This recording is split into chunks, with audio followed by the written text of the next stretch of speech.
What up guys, MC120 here, and today I am back for another Minecraft video, and today I'm going to finish up the PhysicaNuclearPhysics tutorial. And to be honest, there really isn't that much left in this. If you're wondering why it's taking me so long, it's because after last time, there was actually a few problems with this setup that I just haven't set up properly, like pretty much what's in these two boxes, which I just completely forgot to do.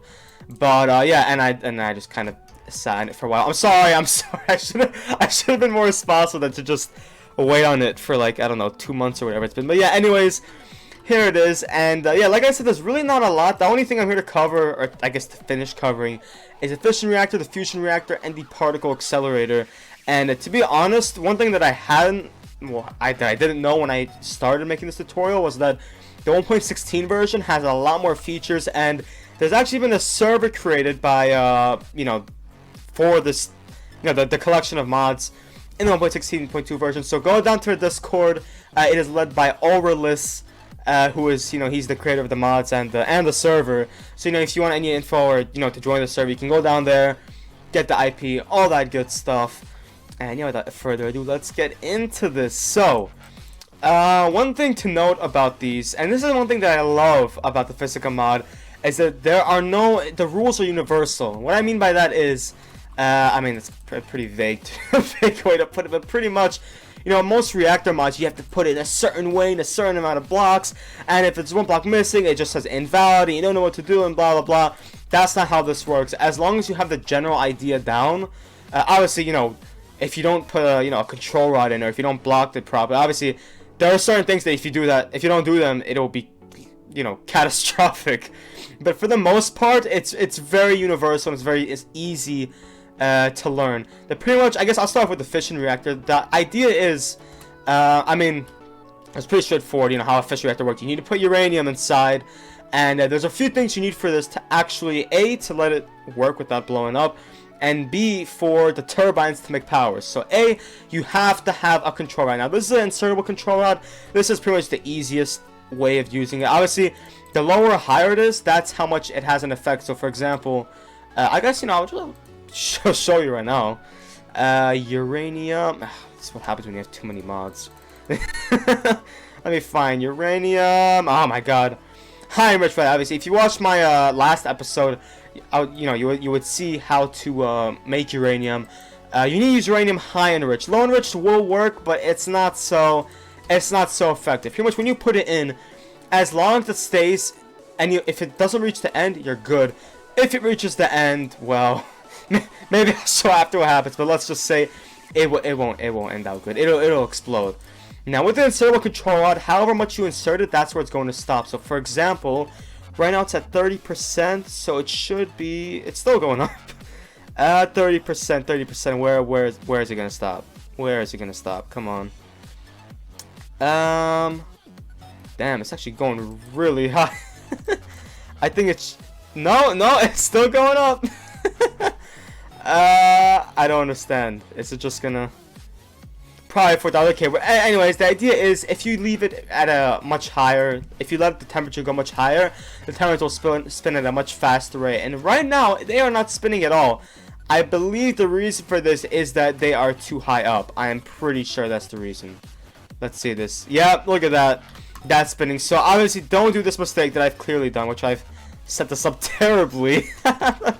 Why is it not? Okay, this worked before. Anyways, yeah, it's oh, okay, so it's stopping around here. So obviously that's how it works. If you lower it, it'll drop down. Yeah, it's dropping down. And if you just press, oh my god, if you press emergency shutdown, it'll just go down all the way completely. Obviously, one of the mistakes that I've clearly done is the turbines are too high.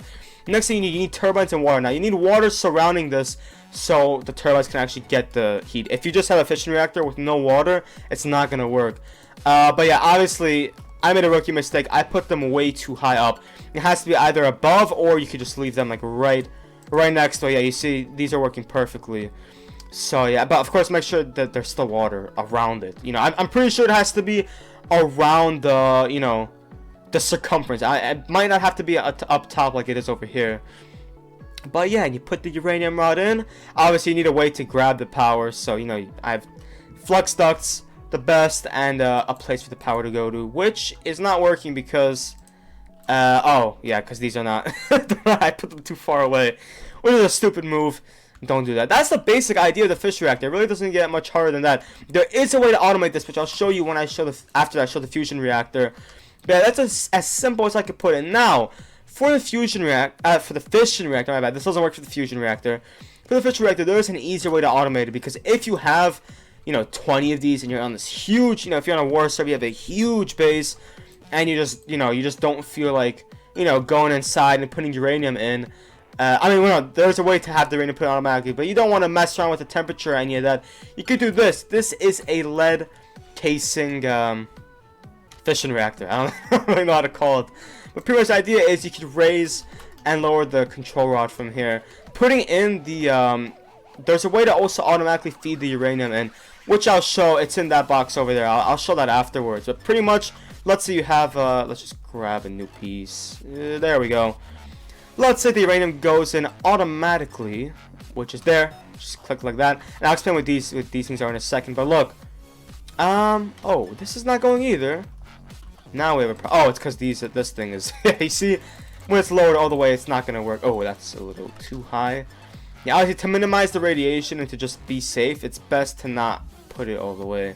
And yeah, another mistake. Sometimes if it's right on top, it won't exactly work. To be honest, I don't really know, what's the right way, what's the wrong way. You kind of just have to play around with it and see what works, see what does. And obviously, is this not going? It's probably because the middle piece.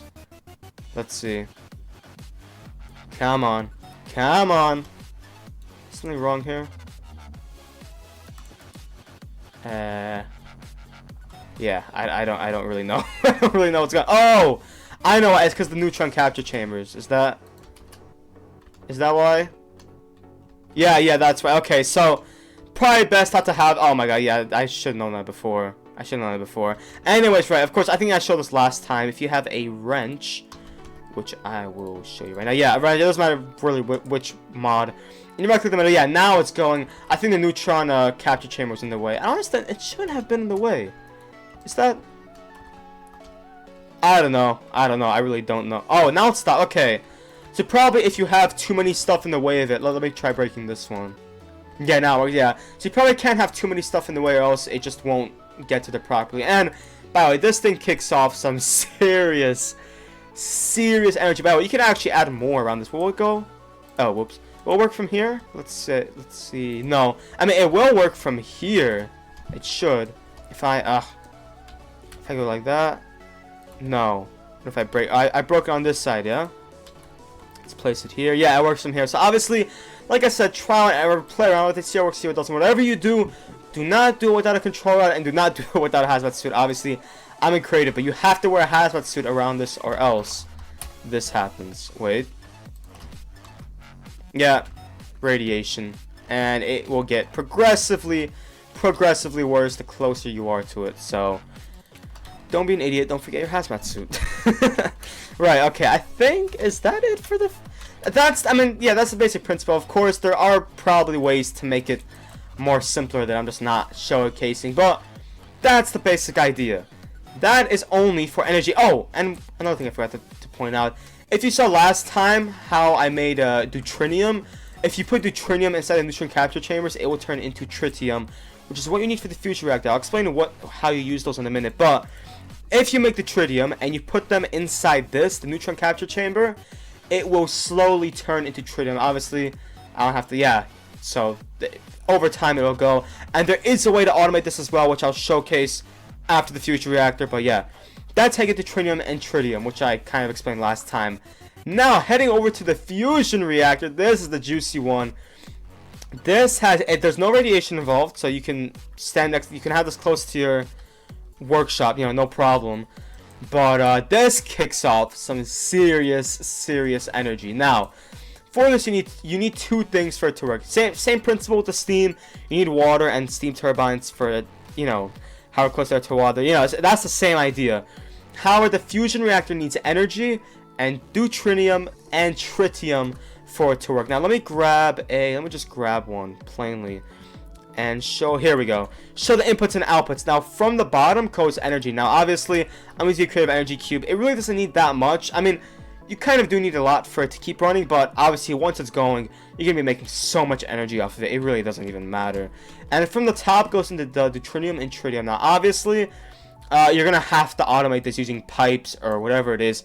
I like using this way, which is a quantum entanglement port. This is for mechanism. Pretty much, this teleports the deuterium and tritium directly into it. Obviously, you have to configure the inputs and outputs, but item ducts or boatcraft pipes, whatever you want to use through the top, it will work pretty much anyway. You can even use hoppers. Like hoppers will do the same thing. You just have to put them at the same time, and they will work beautifully, like so. Obviously, I've already configured all this. By so I'm gonna put deuterium in, and it's gonna go through. Now look, 16,000 milliliters. I think it's milliliters, or I don't know, whatever else L is. And put tritium as well, and boom, just like that it goes. Now the second you put in both the tritium and tritium, it will instantly create plasma. Now this looks cool, but here's why you're gonna have to make sure you have this plasma containment glass around it, because well, I guess let's just, you know, maybe I'll show you why. Let's grab this thing, let's put it over here. It doesn't matter order, you can put in tritium first, it doesn't really matter. The second you put them both in, this is what's gonna happen. Oh, there's no energy. I forgot about that. Oh my god, yeah, but I guess at least you'll see how much energy you need as well. And there you go. That's what's gonna happen. It is going to completely demolish everything in its path. Like literally, I mean, look at this. Obviously, if you're in survival, yeah, that's not good. And you're gonna lose your energy cube as well. You're gonna be the guy who's gonna destroy your own base and even the energy cube. The power. You're just gonna look so stupid. So don't ever do that. Pretty much the simple way is grab this plasma containment glass. It doesn't have to be glass. It could be the plasma containment block as well. Here we go. Right. To be honest, it's quite expensive, and some servers even complicate the recipe. So it is gonna be hard to get, but it is well worth it, because this is how much energy it is kicking off. Look at how many megajoules is going in. 50 megajoules per tick. Obviously, these are using you know, flux ducts that there's no energy loss whatsoever. If you use the ultimate cables for mechanism or some other mods, they might not kick off the same juice, but it is sick. I mean, this is enough to power a really big base, a really big base. And plus, most people have multiple of these running, and yeah, to be honest, I mean, I will show you how the simplest way to automate this, but this is, you know, pretty much automated regardless. You have to have an energy input, and you have to have the way to go through. Obviously, you don't have to teleport. You could just use pipes and put it through. You know, you can put it through the water. Of course, it won't work as well because they'll get in the way of the turbines, and you know, this is the most efficient way to do it. Let's just put it like that. And obviously, you could transport the energy however you want. It doesn't really matter. Steam turbines are the same, and yeah, that's the fusion reactor. You know what? It's good so far. It's good so far. Honestly, this is, you know, not really that complicated. Now I'll show you how to automate the fission reactor. The diffusion reactor is pretty much the same way. You know, I've already pretty much explained it to you, but the fission reactor is a little bit different. The reason why is because, obviously, to have all these pipes in the way, you're going to have to remove the insertable control rod and use a regular controller, which is why this looks a little bit more complicated, but don't worry, I'll walk you through it. So, what's going on here? Like I said before, you're going to have to have water and turbines and all that for it to make energy. However, what if you try to make deuterium and tritium? Well, I mean, yeah, deuterium. What if you try to make tritium for the fusion reactor? And you want to have it automated. You don't necessarily want it for energy. You're just gonna need to automate it just so it can do it regardless. Now, you don't need the water around it. I would still recommend having water, just, you know, in case it explodes or whatever, at least somewhat nearby. But you technically don't need water for this to work. Now, what's going on here? So, first of all, you have, I don't even know how to begin. Okay, I guess for the uranium to go in, actually, I may as well do that last. Right. The neutron capture chamber. You put in the tritium and it brings out tritium, which is exactly what's going on here. I'm gonna grab some deuterium and put it in here. Obviously, I have item ducts, the best in the game, and it puts it in automatically. And obviously, you have a servo, grabs it back out. You can do the same thing with buildcraft pipes. I think even hoppers work the same. You can just put a hopper on top and bottom and it'll work. Obviously, that's not ideal, but it works. Now, you're probably wondering, what's what's going on here? This, you have an item duct and an item duct next to each other, and they're just not connecting. Well, pretty much, this is something that most people just don't know. This has nothing to do with Physica, but I just thought I'd mention it anyways. If you have a wrench and you click it, it will just kind of, you can make them, you know, not touch each other. So it's really helpful in this because you're gonna kind of have to have two pipes next to each other. So yeah, keep that in mind. This pipe is for the uranium. So when the uranium goes in, it you know, it's automated. So let me grab some uranium. Oh my god, this is one crazy set of mods. You put it in and it goes through like so. And boom, it is in and it is going up. Now this should be turning into tritium. Yeah, the second the tritium's done, it will get sucked right out. And you're probably wondering, what's going on here? There's no insertable control rod. There's this weird contraption. How does this work? Pretty much this is another way. Oh my god. Screw it. This is another way to cool down you know, a fission reactor. All you need is, if you have a control rod, a regular control rod, and it's next to it, it will instantly cool it down. Now how you set this up, you have a thermometer on bottom with redstone, and you can set how with the temperature. So if you shift and right click, it will change the temperature around. So, you know, that's how it works. You just have some simple redstone and you put it like that. Very simple, very simple. And yeah, you could automate this the same way for energy. Obviously, it'll be a little bit harder because you need, you know, water in the way, and obviously there are ways to do it, but I rather recommend one fission reactor just for energy and one fission reactor just for tritium. That's as simple as I could put it. Now, I don't know if temperature affects this. Maybe it does. Let's see. Obviously, do not set it at 4500, else it'll just explode. But yeah, I think it goes fast. Maybe not. Maybe not. I don't know. But before I continue, I just kind of want to show you what happens if you have a fission reactor and you don't control it, because let's just say that will not end out well for you. Let's grab some uranium and let's put it in. Now, obviously, you might get some energy from this for a quick second, but this is what will happen if you do not use a control rod with your fission reactor. In 3, 2, 1. Boom. No? Okay. Oh, there you go. You have a melted reactor. This doesn't look too crazy, but just wait. Just wait. And, yeah, pretty much all of this is going to turn into fire and lava. And you're going to do the stupid thing and evacuate your base because you didn't use a control rod, which is exactly what I did the first time I used this back on VCM. Good times. Good times. But yeah, that's what's going to happen. If you want to use a Geiger counter to see what type of levels is it kicking off. Yeah, it's not good. And also, if you want to go in survival mode, not a good idea either, because this is going to go down like crazy, and you're going to get crazy radiation, and you'll just die badly. So yeah, don't do that. Be responsible. And yeah, pretty simple. Oh shoot, no, game mode 1. Game mode 1! Thank you. Right. So is that, yeah, I mean, we're pretty much almost done. Obviously, we still have the particle accelerator. But for the fusion reactor, it's the exact same thing. If you don't want to use the quantum entanglement porter and all the fancy stuff, you can pretty much do the same thing. This is like the simplest way of doing it. You can use the buildcraft way, the thermodynamics way. The same thing here. You put the energy in, and yeah, it's very simple. Very simple.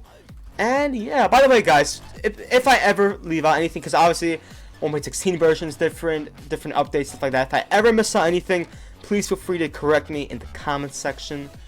You know, just so I don't do it again, because I kind of feel stupid when I make mistakes like that. Anyway, yeah, the fission reactor is good, right? Everything is good. Let's move on to the particle accelerator. This is the holy grail of the mod. If you ever heard of antimatter or dark matter or anything like that with this mod, this is how you make it. So first of all, you're going to need a particle accelerator. The only thing you need is energy and electromagnets. Now, you don't need... I made this when I first, you know, when I set up this tutorial. I made a huge ring around just so I could put everything inside, just so I could have a little border. You do not need this many electromagnets whatsoever by any means. This is just so I could have a closed loop, just so it wouldn't, you know, it wouldn't be open at any ends. But really, you could have it open kind of like this, not this short. I'll explain why, you know, soon. But you need to have a closed loop of electromagnets. This right here is, you know, the simplest way. Obviously, if you want to surround it more just to be safe, you can. I don't know, you know, certain blocks, they might not work, so I'll just suggest surrounding it in as many electromagnets as you can. Right, what else you need? You need empty electromagnetic cells and any item, any. Doesn't matter, it could be stone, it could be an elevator, it could be a control rod, it could be a creative energy cube, whatever. It can't be a creative energy cube. It could be almost anything. Almost anything. I'm just going to put the stone back in. Now, whichever item you put in, it will give you a different amount of milligrams. So keep that in mind. You need an energy source. Obviously, you do not need this. You need like almost no energy. I mean, no. It does take a fair amount of energy, but if you have any of these reactors, you should be fine. And you turn it on, and oh, the particle is coming out. Yeah, to be honest, when I first made this, I thought this was like a Barry Allen type, like the Flash. But yeah, it's not. I mean, it's the same idea, pretty much. But how that works, that particle goes around and around and around until it reaches a certain velocity. Now, the reason why you need these electromagnets is so that it can go around and around and around until it reaches peak velocity, and this will happen. Boom! It turns into milligrams.